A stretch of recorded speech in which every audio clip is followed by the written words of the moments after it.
Good Monday morning this past weekend, and even today, we're in the midst of a winter storm.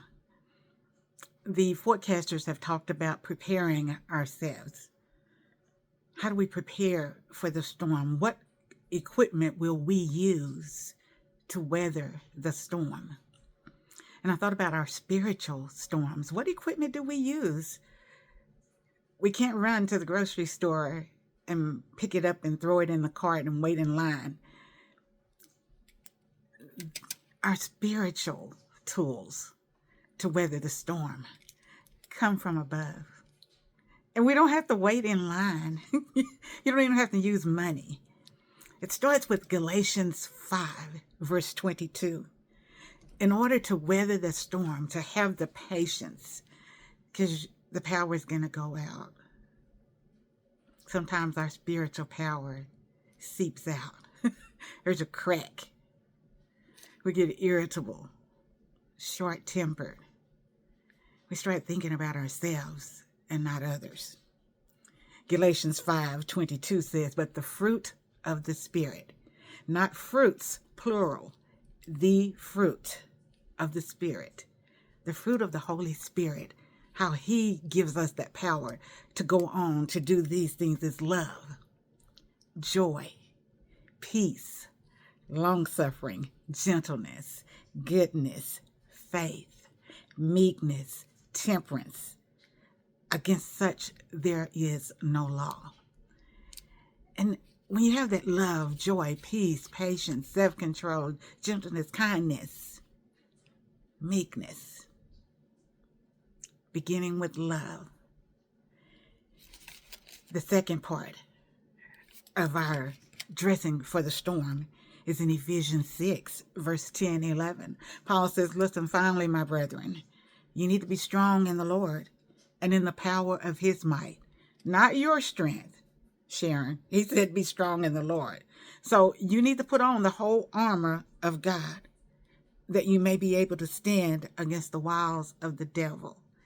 The devil, the world, our flesh causes us storms. So even as we are in the midst of a weather storm, we know that there are other storms of life. There are storms that are tests sent by God. Are we going to persevere? Are we going to hang on to Him? Are we going to put on our whole armor? Are we going to apply that love, that joy, that peace, that patience, that meekness, that long-suffering, that temperance? Or are we going to be selfish and just thinking about it's all about me? Because really it's not. It's all about Jesus. Dressing for the storm, spiritual storms, as well as thinking about dressing for these physical storms. You have to put on outer coverings, bundle up. Make sure your head and your ears are covered. And I think about the helmet of salvation. Make sure your hands are covered. We have the shield of faith and the sword of the Spirit. Make sure you have boots that you can walk in that'll cling and get a good grip and a good stance that you won't fall in the slippery, wet snow. Our feet will be shod with the gospel of the preparation of peace. And we got to cover that core. We have to cover with the breastplate of righteousness. Think about how you have the vest on. You already have an undershirt. You have a regular shirt. Then you have an outer coat.